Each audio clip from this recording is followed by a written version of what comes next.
the two soldiers switch positions several times, following their advancing comrades from the flank. All right, y'all, welcome back to Common Arms channel. All right, so today we're checking out a video about the German army. So this is all about the infantry weapon. So this is titled German Guns. These weapons are the backbone of the Bundeswehr infantry. So of course, as someone who spent 7 years in the Marine Corps and Army infantry, I am definitely interested and ready to check out this video. Now, I know a little bit about German weaponry. I mean, German weapons in general are just fantastic. I have my MP5 here, which is just one testament of, you know, Germany's amazing designs when it comes to firearms. Very legendary designs, to be honest. So I'm interested to see what they're still using. I imagine we're going to see like the G3, the newer MG series, maybe like the, what is it called? The MG4 or something. Yeah, I don't know, but I'm interested. I think German weapons are pretty much top of the line. So for these infantrymen to have all these German weapons, yeah, must be nice. I know we're trying to acquire a little bit more, at least from like Heckler and Koch, but yeah, should be good. Let's go ahead and check it out. Yep, and my Minecraft alligator here is chroma keyed out. So there's that. The Bundeswehr's experience on international missions has shown that the standard issue G36 assault rifle has limitations in terms of range and penetrating power. Really?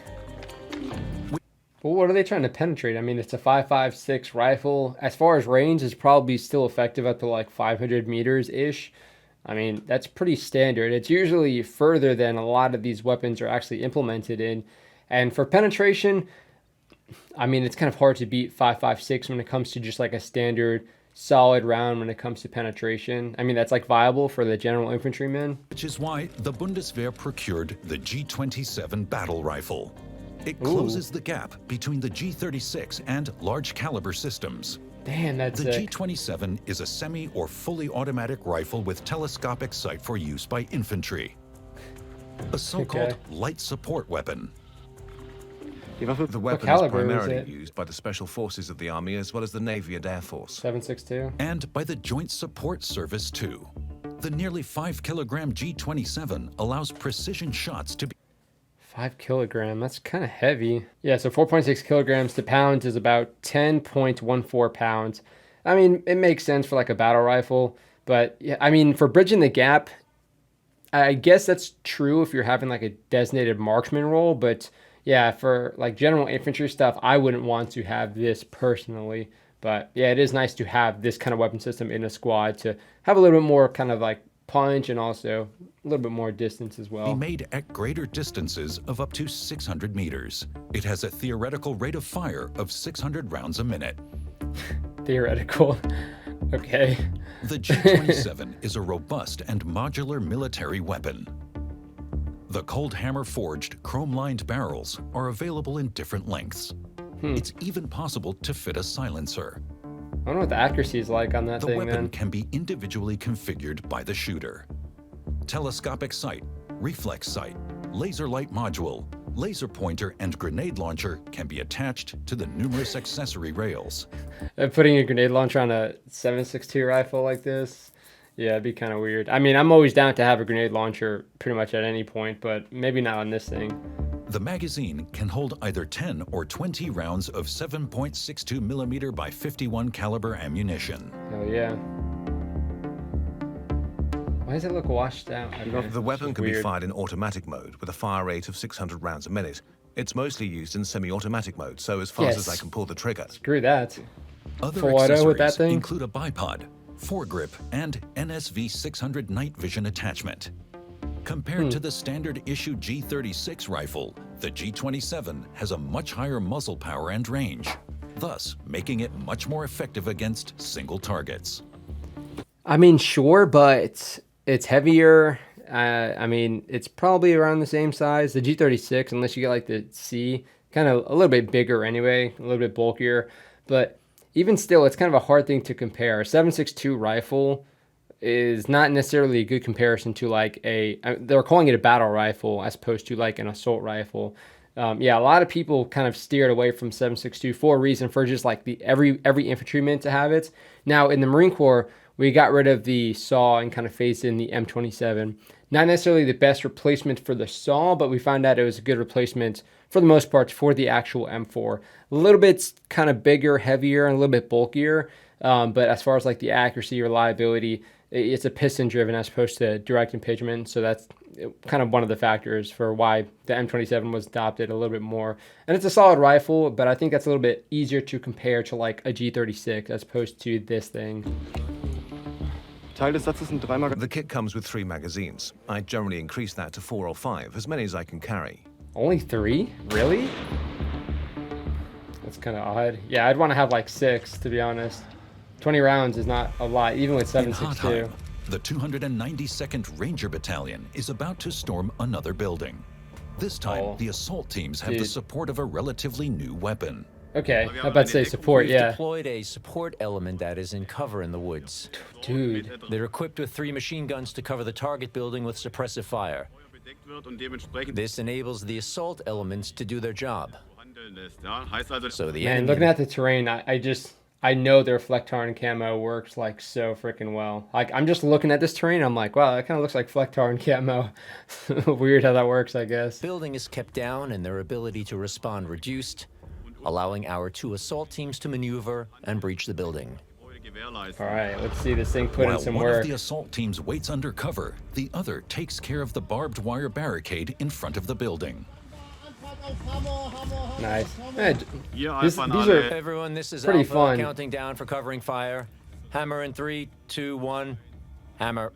Hammer. clear the obstacle and then just get everybody through that opening. Differentiate between hammer and sickle. Hammer means suppressive fire covering the entire building and breaching site. I like that. And as soon as the assault teams are operating close to the building, we call sickle. The covering fire is then shifted deeper. The assault teams deploy smoke grenades. Whoa. Invisible to the enemy, they then storm the building. I don't know about invisible. Man, that rifle Good is sick. coordination between fire and movement is crucial here. What is that?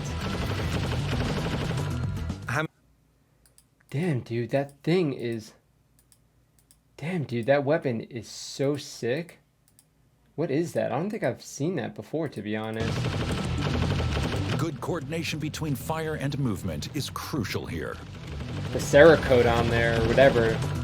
Hammer ceased, The coating. let's go. The soldiers shoot blank ammunition. This way, shots are simulated as realistically as possible. Uh-huh. Entry point open, we're going straight in. Damn, that is a sketchy looking compound. The graffiti. Alpha 3, everyone inside. Ground floor secured. Looks like there's some squatters in here, to be honest, dude. Why are they just in this area that's like so heavily graffitied? I'm guessing they don't have a whole lot of access control on this specific training area. Yeah, I mean, I guess you got to have some guys go through and make sure that there's nobody kind of still chilling in these buildings. Request. Take next floor. Need the next team. Over. So you don't The scare the crap out of infantrymen them. usually fight in squads or fire teams of 4 to 12 soldiers. Although they all have the same basic training, they are also specialized in different ways. Weapon systems and entry methods, radio communications, and combat medic. Their optics seem kind of weird. I imagine there's a magnified and then a red dot sight or something. Once the first floor has been cleared, a machine gun team moves in and takes up position in the house in order to engage hostile troops. Dude, that machine gun is so cool, man. What is that? Looks pretty light, too. 3, 2, 1. Hammer. Hammer. Sickle. Sickle. That wasn't very hammer The or weapon being sickle, I used here think. is an MG5 general purpose medium 5. machine gun. Damn, okay. The fully automatic weapon can fire short and long bursts.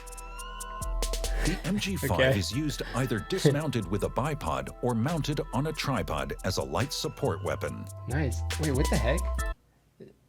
I think that's one of those grip bipods that every infantryman loved to have when I was in, for whatever reason. Not really good at either thing, but I see they have it on the side. I'm guessing, yeah, if you're kind of assaulting or you're just kind of moving quickly into a building, it's nice to have a grip that you can use if you need to kind of you know, suppress on the move. The MG5 weighs around 12 kilograms.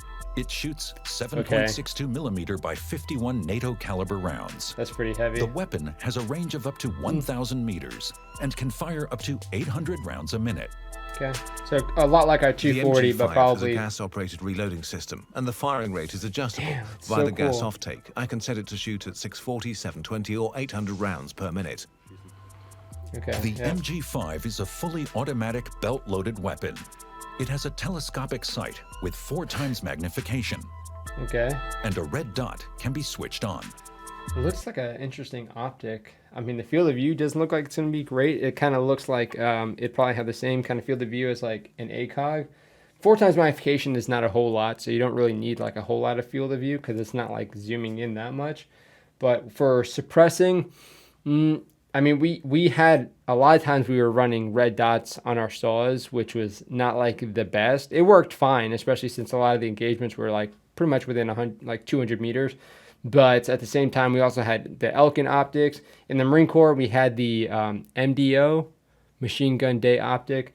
And that thing was pretty freaking slick. That was like a 6-time magnification, which I think was honestly pretty good. When you're talking about like a support by fire, that was a good optic for kind of reaching out a little bit further, kind of seeing a little bit better as well. There's a fold-up mechanical sight on the receiver and barrel as a backup, should the optical sight be out of action. Okay, that's kind of neat at least. The music. It just, I mean, it looks slick. Looks a little bit easier to move than a 240. The MG5 is used on all of the Bundeswehr's combat missions. Bundeswehr. For this reason, its need to learn operation that. and tactical deployment are drilled repeatedly. Also zur Feindlage. So regarding the enemy situation, enemy in platoon or at least reinforced squad strength in the area armed with handheld weapons, RPGs, and vehicles. Oh, is that a terrain model? Good grief. They couldn't like clear the leaves out or something? Means Okay. tactical pickups armed with 50 caliber machine guns. Linker Nachbar. Left neighbor Charlie 2, right neighbor Charlie 3. Meine Absicht, Charlie. My plan, Charlie 1 takes up wide defensive positions as designated with pickets to detect enemy tactical reconnaissance early Aufzuklären bzw. and repel enemy attacks. abzuwehren. Eliminate the enemy. MG. MG, you take up position on the far left. Your job, destroy the enemy from half squad size and unarmored vehicles. What was that rifle? That rifle looked pretty freaking... It doesn't look like that G27 or whatever. It looks like maybe like an HK417 or something. Squad size and unarmored vehicles. Ab Halbgruppenstärke. But hold your That's fire. sick. Wait until I give the order. Das Ganze nur auf meinen Befehl. The squad leader intends for the MG5 crew to provide fire support for the infantry fighting in front. The 2 soldiers that make up the MG crew get ready. The men move quickly between cover until they've almost reached their assigned position. Oh, damn, is it just them moving into position? That's kind of sketch. Get ready. Roger. MG ready for action. Go! Go, go, go! Now go! The MG crew consists of 2 soldiers who work closely together. The machine gunner engages the enemy. Okay, here we go. The other observes where the rounds land and assists with the operation of the machine gun, which Yep, weighs gunner. nearly 12 kilograms. He had a pistol holster. I wonder if these Both guys... coordinate closely with the other soldiers in the infantry unit. I wonder if they get sidearms. Alright. Damn, so 2-man support by... I mean, 2-man machine gun crew is pretty standard, but as like a support by fire, generally speaking, there's like a little bit more kind of supports if these guys are going to be kind of a little bit kind of detached from everybody else. But I'm not sure what kind of size elements they're working with. They might just be doing like a squad movement, which makes sense just to have these guys as a support by fire. The 2 soldiers switch positions several times, following their advancing comrades from the flank. Yep, displacing. That's a lot of fun. They have to freaking haul ass. Enemy unit 250 meters dead ahead. Thanks to its low recoil, it's possible to accurately fire longer Dude. bursts on target. For real? That thing has like no We're using recoil. 7.62 by 51 millimeter rounds. It comes in ball, armor-piercing, and tracer versions. The tracer ammunition is essential for night combat capability. The ammunition of the MG5 is fed by a cartridge belt. The 120-round belt boxes or belt drums are attached to the left side of the weapon. It can theoretically fire 800 rounds a minute. I wonder, can you change the barrels out easily though? That's pretty important for a machine gun. The bundeswehr paratroopers carry the nearly 80-kilogram GMG automatic grenade launcher to a prepared position. They will soon be using it to support their teammates in their fight against the enemy. The crew of the large caliber weapon consists of a squad leader, gunner. Bro, what? That thing looks insanely heavy. Holy cow. How is it even attached? Is it just like a sling? Oh my god, this dude looks miserable. Or does it have like its own frame set up? It's like moving a Mark 19 on foot. I don't think I've ever seen that. To be honest, I mean, even moving like a 50 cal is not something that people like to do too often, but this thing, my gosh. And loader. The GMG is an automatic light support weapon for the infantry and the combat security forces of the Army, Air Force, and Navy, and fills the gap between RPG and mortar. We're a company-level fire support weapons unit. Our job is to neutralize targets, single or area targets, mobile or stationary, at a distance of 100 to 1,500 meters. The GMG straight is out one of the Doctrine. Bundeswehr's most modern weapons systems. The housing is injection molded. The weapon itself is mounted on a tripod. What's injection molded? I mean, it's like over wider? 1 meter long weapon weighs 29 kilograms and 61 kilograms with tripod and mount. It fires 40 millimeter by 53 caliber ammunition and has a maximum effective range of 1,500 meters. Looks like a better version of our Mark 19. It can theoretically fire 350 rounds a minute. The optical sight has range markings going to 1,500 meters. There are also lead markings for engaging horizontally moving targets. That's an interesting tripod though. Ours, like our Mark 19, I'll put up a picture here. I'm sure I have one of me doing Mark 19 stuff at some point. Yeah, the Mark 19, generally speaking, had like a pretty low to the ground tripod. So having something like this would be kind of nice, especially if you're in like an urban area. It's nice to have like a higher tripod. I'm not sure necessarily how much you'd want to put one of these in like a compound, but you do have that capability. And even still, if the terrain kind of doesn't allow for like a lower to the ground support by fire position, you can kind of have it a little bit higher, maybe help a little bit with like plunging fire since it's kind of a little bit more elevated off the ground, I guess. Today's shooting range, the soldiers are using training rounds, identifiable by their blue plastic head. Cheeto rounds. In combat, high explosive or fragmentation rounds are used. There are also flashbang, tear gas, and smoke cartridges available. Never used those. Sounds cool though. The HEDP is where it's at. Get themselves ready. Their comrades are engaged in the firefight with their assault rifles and MGs. They've requested the support of the grenade launcher crew by radio. It's just on a sling, dude. Delta Golf receiving, over. Okay, guys, we're on. Here we go.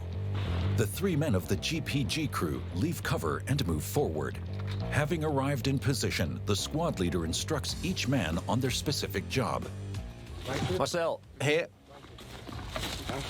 Put that over there. You set up the base.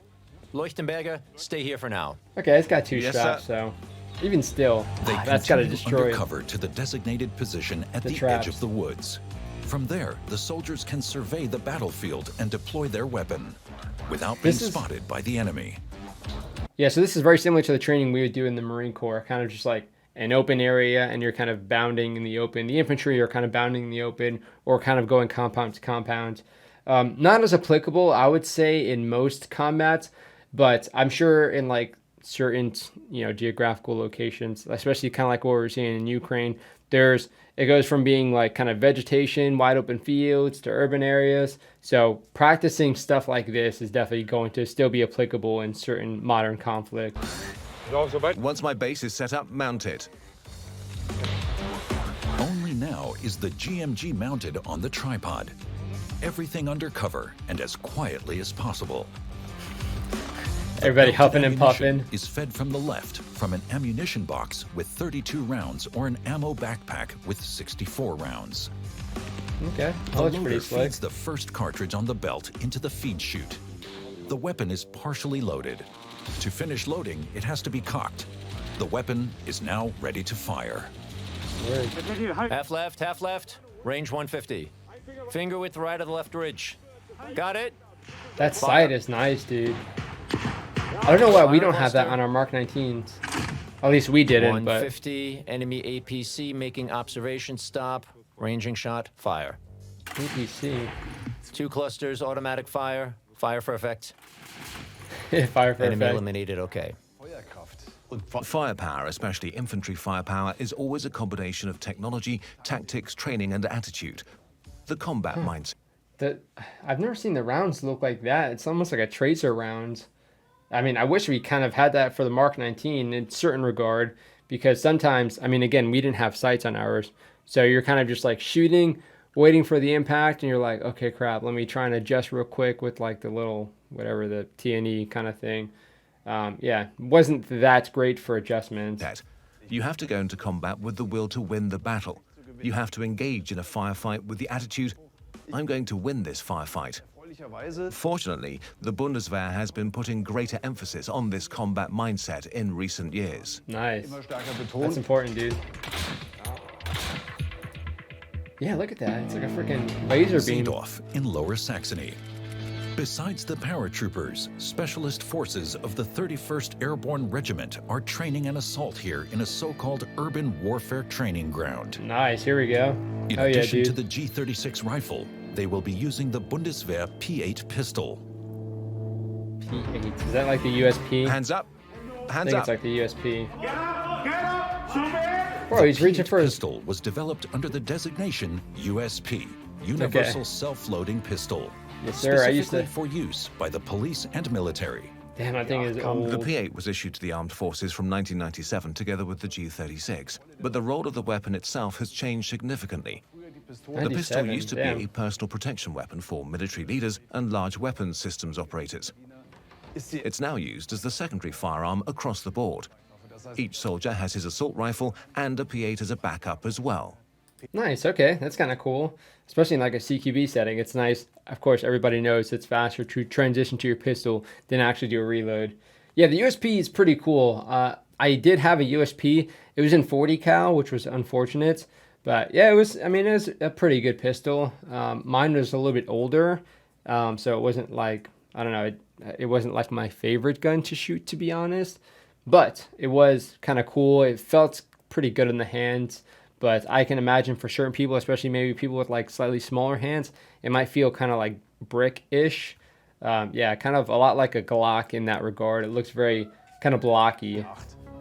The P8 is made from plastic and steel. The specially dust-protected magazine holds 15 rounds. The pistol is just under 20 centimeters long and weighs 750 grams unloaded. This makes it comparatively light. It fires 9mm by 19 caliber cartridges in semi-automatic mode and has a maximum effective range of 50 meters. The weapon is equipped with a classic iron sight. To strip the P8, assuming I have a loaded weapon with magazine, I first need to do a safety check. Oh yeah, their magazine First, I make release sure is the weird. safety is on. Then I remove and check the magazine. It's empty. Next, I check the chamber. To do this, I always turn the weapon towards my target, form a cup with my left hand, The cameraman's retract his the target. slide, lock it with the slide stop, and then I can see that there's nothing in my left hand. Inspect the chamber again, see that the weapon is also empty. Now it's safe to work on. Weird. To strip. First thing is to remove the slide. Oh yeah, forgot about that. It's kind Now of weird, I can strip huh? the weapon. There I have the recoil spring and guide rod, the barrel, and the slide. The P8 is stripped. The P8 Those is for mags are aimed semi-automatic firing. weird. It serves principally as a secondary weapon for personal defense. The Bundeswehr generally uses 9mm cartridges. What's with their bullets? Like, what's the jacket made out of? Because it looks kind of like more silverish than any other rounds I've seen. Yeah, mostly it's like a copper jacket or something like that. This, I don't know. These look a little different. Maybe like aluminum jackets. That doesn't Sound like that'd be too. I mean, I don't know. Yeah. With a ball weird. projectile. However, this ammunition cannot penetrate modern body armor. That's what the G36 is for. Weren't they just complaining about the penetration? Basically, it's for shooting people, the enemy on foot at close quarters. But the real effective range for a good marksman is 20 to 25 meters max. Nice. Being a semi-automatic weapon, you can naturally shoot fairly quickly, but your accuracy would drop significantly if you did. The P8 can hardly achieve a man-stopping effect with 9mm ball ammunition and individually aimed shots. So the Bundeswehr's shooting concept was changed. The shooter should fire repeatedly until incapacitation is achieved. Well, that's the goal, right? Firearms training should naturally start by teaching basic marksmanship skills. But they should always be taught in conjunction with tactical skills. Yeah, that's true. You'll have a lot of people who do like controlled pair and then they'll only kind of just shoot 2 rounds. It is important to, you know, shoot as many rounds as you need to drop that guy, especially if they have body armor. You might need to, okay, I'm hitting him in his body armor. Let me refocus and go for headshots. And start as soon as possible. This includes individual tactics, such as how do I load my weapon, how do I clear a jam, how do I move from cover to cover, how do I engage an opponent against different target backgrounds. But should also include team tactics, bounding fire, for example. Fire and movement, extremely important, and one of the keys to surviving on the modern battlefield. Modern special forces and specialized units in today's Bundeswehr have a wide range of different weapons systems at their disposal. Being an extremely compact weapon, the MP7 submachine gun is ideally suited for operations in confined environments, like house-to-house combat. It bridges the gap between assault rifle and pistol. Yeah, so this uses the 4.6 round, which is pretty interesting round. Kind of interesting, like the 5.7, trying to bridge that gap between like a pistol cartridge and like a rifle. More of like a personal defense, a more effective personal defense sort of round. Goes a little bit further, a little bit more accurately, penetrate a little bit better. And again, for such a compact kind of system like this, you can have a pretty solid magazine capacity. Yeah, very, very cool weapon. A lot of people like it. I think it's cool. Not as cool as a lot of other firearms, to be honest. But if there was a civilian version of the MP7, I would probably get one. It'd be kind of hard not to because like H&K have been like denying that from us for a long time. Because of its compact design, it's primarily issued to the crews of armored and unarmored vehicles. The Feldjäger, the Bundeswehr military police, also use the MP7. The MP7 weighs barely 2 kilograms. Due to its small caliber, it has a maximum effective range of 150 meters. Not bad. It has a cyclical rate of fire of 950 rounds per minute. That's a lot, dude. Okay. The MP7 is a close-range weapon. That means it's used to engage enemy troops at close quarters due to its effective range of 150 meters. Damn. Before stripping the weapon, I do a safety check. So I remove the magazine, lock the slider, put that in position, check whether the chamber is clear of ammunition or ammunition parts. Then I move the slide forward again. Release the safety catch, squeeze the trigger. Someone hitting steel in the background? The first step is to remove the 2 retaining pins from the receiver with the barrel.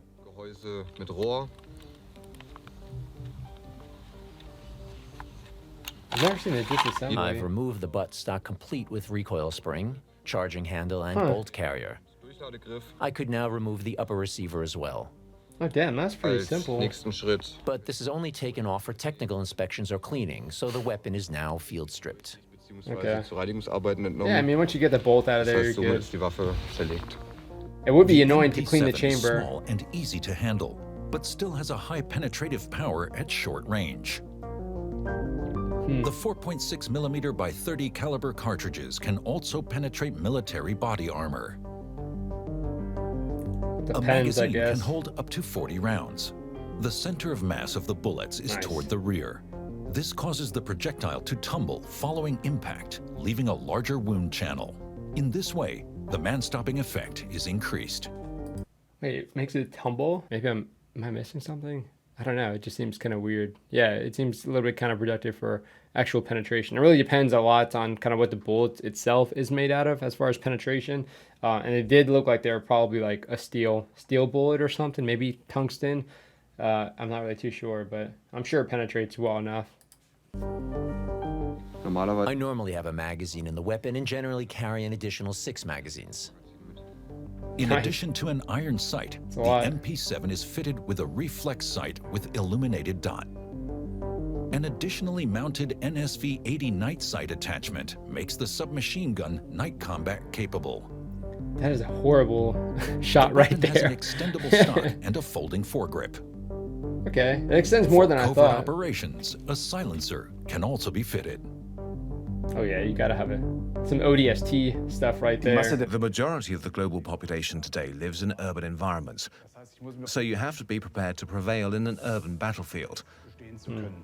This is an extremely challenging environment, because you aren't just moving in one dimension, that is on the ground, but on different levels of buildings. So you have to pay attention that there aren't drones flying around that could give away your position.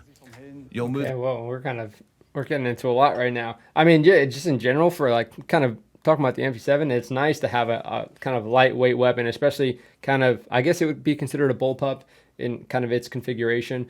But yeah, because you have like the center of gravity that's a little bit more forward, you can kind of, I don't know, I feel like it would be easy to kind of maneuver that thing, especially as you're going upstairs, especially with all the weight kind of being where your hands are. I feel like it'd be kind of easy to kind of go upstairs and, yeah, engage if you need to. From brightness into darkness, you have to work in the sewers, so you need night vision equipment. Well, yeah, you still need some ambient light, or else you're just going to get a bunch of like spots, or like have an IR light on your weapon. You'll need laser light devices there. You need handguns that you can use from cover. And you need to be aware that the enemy, a booby trap or worse, could be lurking behind every wall and around every corner. Facts. So urban warfare involves one of the most challenging infantry combat techniques you can think of. Yeah, even if you're super skilled, like the casualty rates is still going to be insanely high. Oh, okay. Well, yeah.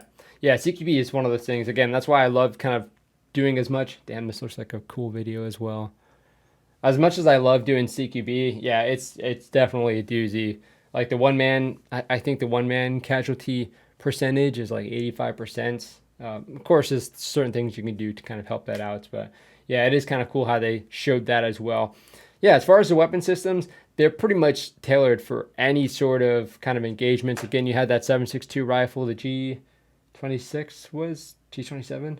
Yeah, you had that rifle that can kind of reach out a little bit further, bridge that cap as well, and kind of be more of a precision support weapon for the squad.